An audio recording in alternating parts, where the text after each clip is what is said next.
as we possibly can on every single part of what we're doing and how to experience mead and enjoy mead, and then seeing what happens from there. I'm a big believer in the power of education as a way to build, like brand fanatics. Like people, if you go into a brewery and you can have the exact same beers, but if someone at some point, sits down and says, here's what's in that, here's why we made that beer that way, here's the hops we use, here's what you should get out of them. Like, do you taste that tangerine?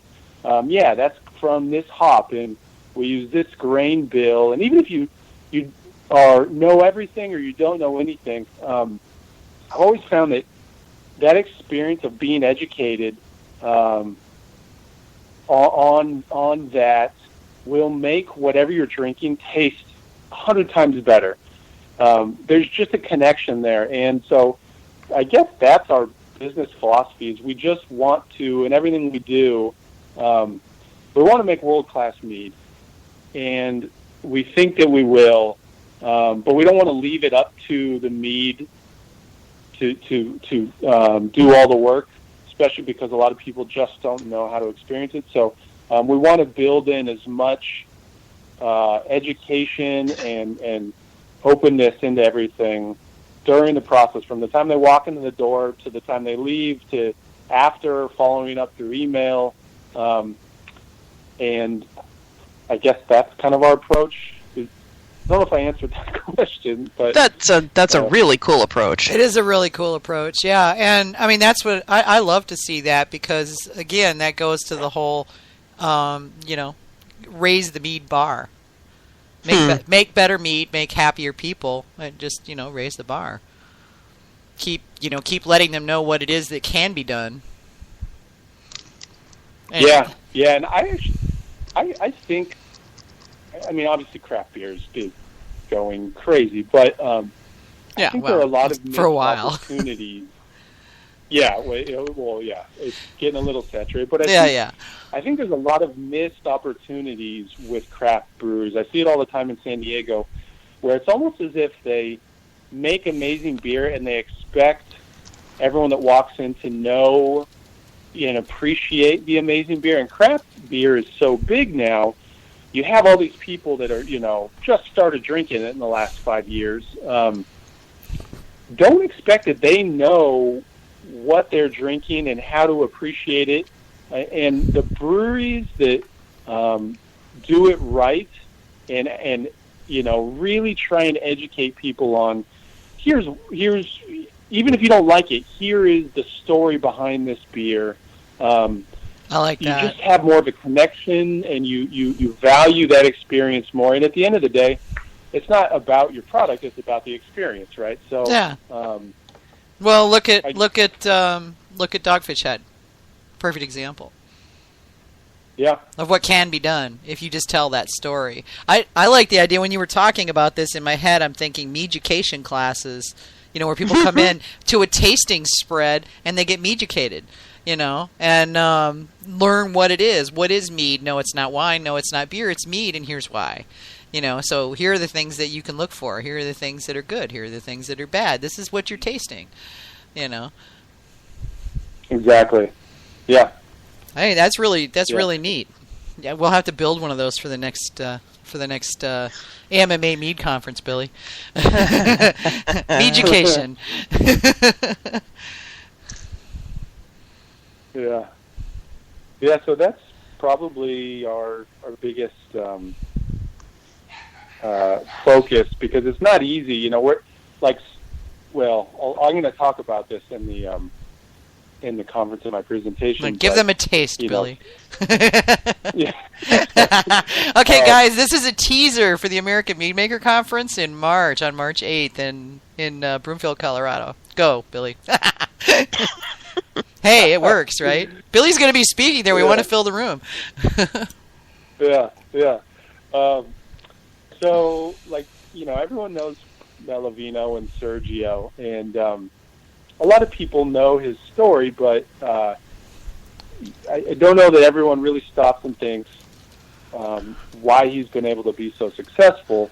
And he makes great mead, and he tells everyone about it, right? So there's that. But he set up his model so that you had to, if you went in there, you had to be educated on his mead, and you had to be educated for like an hour before you even tasted mead.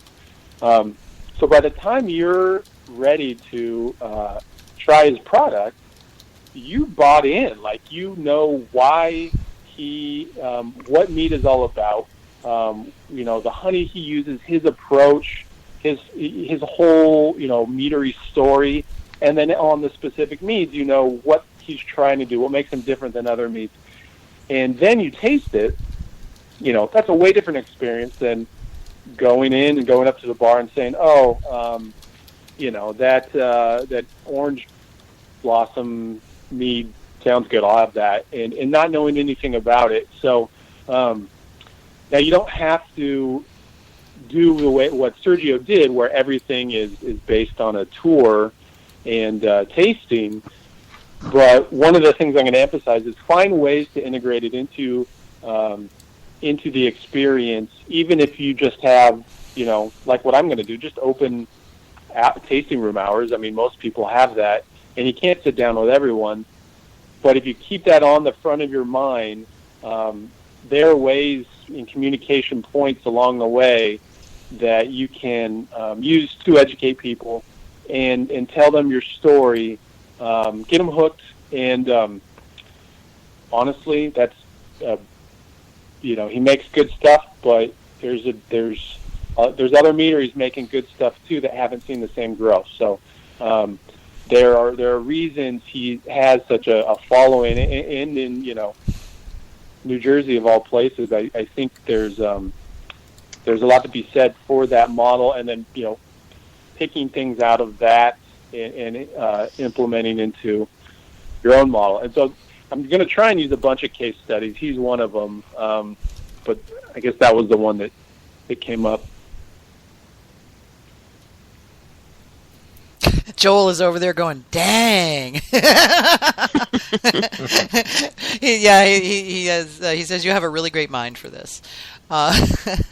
You do. I mean, every time we get on the phone, it's like a total brain dump. I can't scribble fast. And I'm over here madly taking notes for when I can go pro. Yeah. You ought to listen in on our phone calls. It's like an hour and a half of marketing speak. It's scary. Yeah, because we're both marketing people, so we get on there and go, oh, wow, what if we did blah, blah, blah, blah, and we just go on for hours. It's just crazy. You guys don't say at the end of the day and things like that, do you? What's that? You don't say marketing catchphrases like at the end of the day and all that kind of stuff, do you? Oh, of course we do. But only in private. Oh, yeah, one of the things I'm most excited about starting this my bottle's empty. Business is not having to use all the marketing corporate jargon I have to use every day in my regular job. Yeah.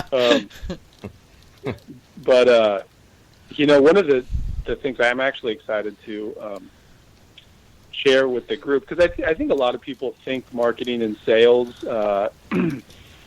and they think, especially homemade makers and home brewers that are going pro, and they think, that just isn't me. That's I don't do that. I'm not trying to sell anyone on anything. Like, I'm just going to let my product speak for myself. And you just have to realize, no, you shouldn't ever. Don't need to advertise. You don't need to convince anyone of anything. You don't need to have a fancy. I'm gonna, trick you into loving this product even though you don't want it. It's just all about just sharing your story and making sure everyone knows, sees your passion and knows what you're doing. And that's really what marketing is for this industry. And yeah. I think if people view it that way, it may change some minds, because I don't know. I've heard that before. I don't. The marketing sales stuff is I want to stay away from that. And it's like, well, it's just about telling your story. Like, just make sure you have everyone has a story. Just get it out there. Like, that's all. Yeah, that's what the funny thing. And I can see all the mead makers going, really, they're talking shop again. I see a lot of mead makers that don't realize that their story is interesting. People like it, and if you're also making good products, that's great. The two of them together make for a saleable thing. It's not as hard as a lot of people make it out to be, but it's actually kind of hard to get back to that point. It's terribly hard for some people to talk about themselves, Vicky. Yeah, I know, and that's the thing, is it can be. I mean, you have to work at it, but that's the nice thing is that a lot of the time you don't have to actually say it. You can just type it, and then you're not actually saying it, so you can sort of work your way around that, or you can hire somebody like me or Billy to say it for you, and then you don't have to actually even write it. We'll write it, and then it's on there. And you don't have to say it. So that's the great thing about today's kind of consumer, is that authenticity goes way farther than a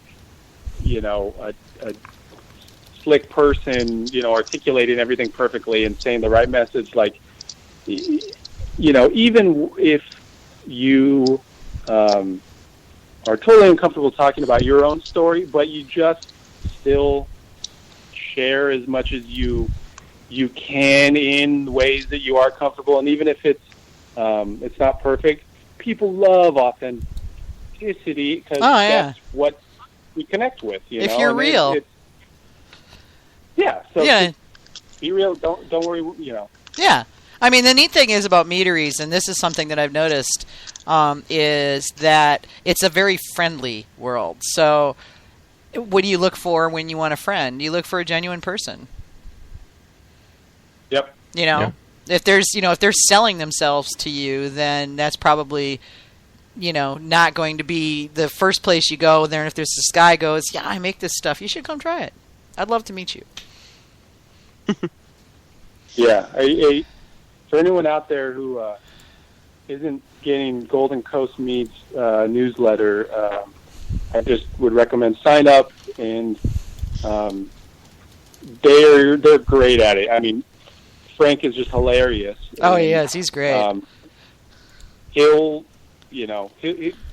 not trying to ever sell anything. He's just so excited about mead, and the way he talks about it is kind of so uplifting that just get their email. It's really fun to read. It's a good example of Oh yeah, the newsletter that Golden Coast sends out is wonderful. It's very chatty, and I love that. Yeah. So everybody's over here going, really? Marketing, more marketing? No, that's important though. It if is. You want to have a meadery, it's important. Yeah, well, I know Joel don't have any idea where to even start. Yeah, well, okay, then I need to get that series of seminars I was planning on putting on together. Then it's been something I want to work on for. Yeah, I need to work on it. I got to get to the other side of the AMMA conference first. Too many pieces on my plate, and then I'm going to do it. Probably launch it this summer.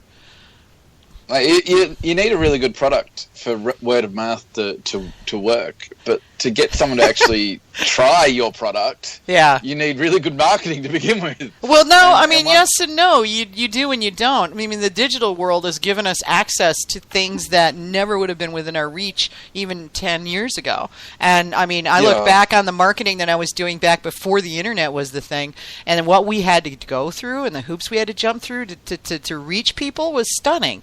It's so much easier now. Oh, my God. And Sergio's making smart-ass remarks. He says it's be real with 2 E's. Come on, marketing people. And he's laughing at us. Yeah, and I'm going to talk in the seminar about it, because that's a good point. You gotta get them in the door first, and there are a lot of ways to do that that really don't involve anything tough, no advertising, nothing. Just Chad down at I don't know how to say his meadery name yet, so I don't want to botch it. Wait, Chad Wiltz. How's it spelled?